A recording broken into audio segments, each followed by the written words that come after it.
नमस्कार साथियों, मैं अनीता श्रीवास्तव आपका हार्दिक अभिनंदन करती हूँ। श्रीमद् वाल्मीकि रामायण में आज का प्रसंग है अगस्त्य मुनि का श्री राम को विजय के लिए आदित्य हृदय के पाठ की सम्मति देना। उधर श्री रामचंद्र जी युद्ध से थक कर चिंता करते हुए रणभूमि में खड़े थे। इतने में ही रावण भी युद्ध के लिए उनके सामने उपस्थित हो गया।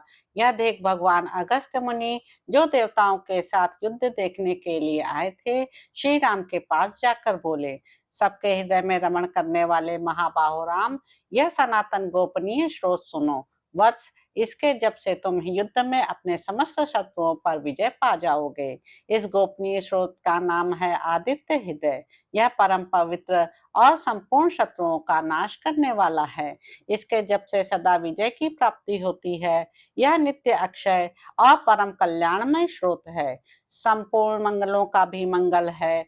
इससे सब पापों का नाश हो जाता है। यह चिंता और शोक को मिटाने तथा आयु को बढ़ाने वाला उत्तम साधन है।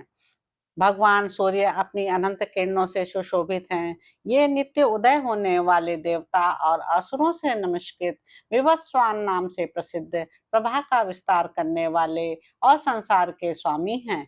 तुम इनका पूजन करो। संपूर्ण देवता इन्हीं के स्वरूप हैं। ये तेज की राशि तथा अपने किरणों से जगत को सत्ता एवं स्फूर्ति प्रदान करने वाले हैं।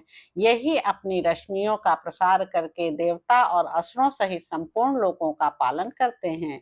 यही ब्रह्मा, विष्णु, शिव, स्कंद, प्रजापति, इंद्र, कुबेर, काल, यम, चंद्रमा, वरुण, पितर, वसु, साध्य, अश्वनी कुमार, मरुदगण, मनु, वायु, अग्नि, प्रजा, प्राण, ऋतुओं को प्रकट करने वाले तथा प्रभा के पुंज हैं।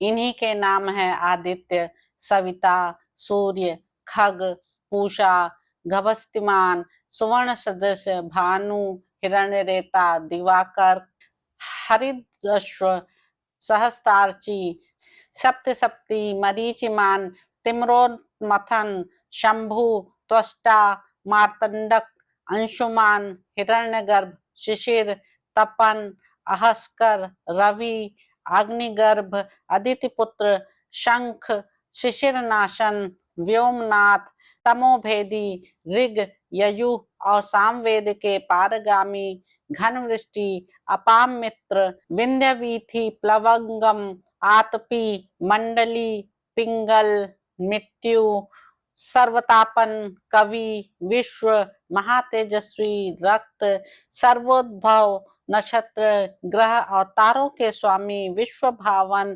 तेजस्वियों में भी अति तेजस्वी तथा द्वशात्मा हैं। आपको नमस्कार है। पूर्व गिरी उदयाचल तथा पश्चिम गिरी अस्ताचल के रूप में आपको नमस्कार है।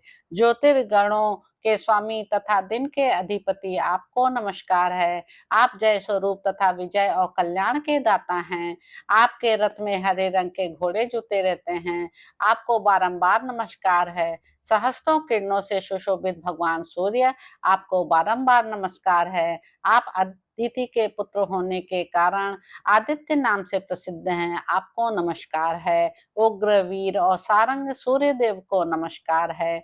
कमलों को विकसित करने वाले प्रचंड तेजधारी मार्तंड को प्रणाम है। आप ब्रह्मा, शिव और विष्णु के भी स्वामी हैं। सूर्य आपकी संज्ञा है। यह सूर्य मंडल आपका ही तेज है। आप प्रकाश से परिपूर्ण हैं। सबको स्वाहा कर देने वाला अग्नि आपका ही स्वरूप है। आप रौद्र रूप धारण करने वाले हैं। आपको नमस्कार है। आप अज्ञान और अंधकार के नाशक, जड़ता एवं शीत के निवारक तथा शत्रु का नाश करने वाले हैं। आपका स्वरूप अप्रमेय है। आप कृतघ्नों का नाश करने वाले, संपूर्ण ज्योतिषियों के स्वामी और देव स्वरूप हैं। आपको नमस्कार है। आपकी प्रभा तपाए हुए सुवर्ण के समान है। आप हरि और विश्वकर्मा हैं। तम के नाशक, प्रकाश स्वरूप और जगत के साक्षी हैं। आपको नमस्कार है। रघुनंदन, ये भगवान सूर्य ही संपूर्ण भूतों का संहार, सृष्टि और पालन करते हैं। ये ही अपनी किरणों से गर्मी पहुंचाते और वर्षा करते हैं। ये सब भूतों में अंतर्यामी रूप से स्थित होकर उनके सो जाने पर भी जागते रहते हैं। यही अग्निहोत्र तथा अग्निहोत्री पुरुषों को मिलने वाले फल हैं। देवता यज्ञ और यज्ञों के फल भी ये ही हैं। संपूर्ण लोकों में जितनी क्रियाएं होती हैं उन सब का फल देने में ये ही पूर्ण समर्थ हैं। राघव, विपत्ति में, कष्ट में, दुर्गम मार्ग में तथा और किसी भय के अवसर पर जो कोई पुरुष इन सूर्य देव का कीर्तन करता है उसे दुख नहीं भोगना पड़ता। इसलिए तुम एकाग्रचित होकर इन देवाधिदेव जगदीश्वर की पूजा करो। इन आदित्य हृदय का 3 बार जप करने से तुम युद्ध में विजय पाओगे। महाबाहो, तुम इसी क्षण रावण का वध कर सकोगे।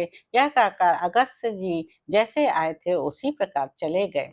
उनका उपदेश सुनकर महातेजस्वी श्री रामचंद्र जी का शोक दूर हो गया। उन्होंने प्रसन्न होकर शुद्ध चित्त से आदित्य हृदय को धारण किया और 3 बार आचमन करके शुद्ध हो भगवान सूर्य की ओर देखते हुए इसका 3 बार जप किया। इससे उन्हें बड़ा हर्ष हुआ। फिर पराक्रमी रघुनाथ जी ने धनुष उठाकर रावण की ओर देखा और उत्साह पूर्वक विजय पाने के लिए वे आगे बढ़े। उन्होंने पूरा प्रयत्न करके रावण के वध का निश्चय किया।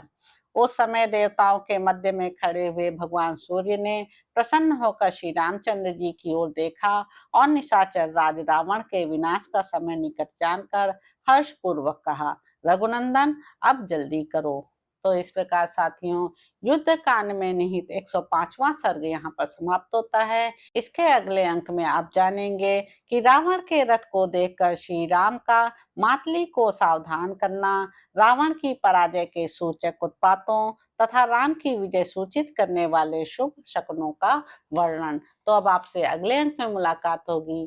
मेरे YouTube चैनल संवाद विद अनीता को लाइक करें, शेयर करें, सब्सक्राइब करें। धन्यवाद साथियों।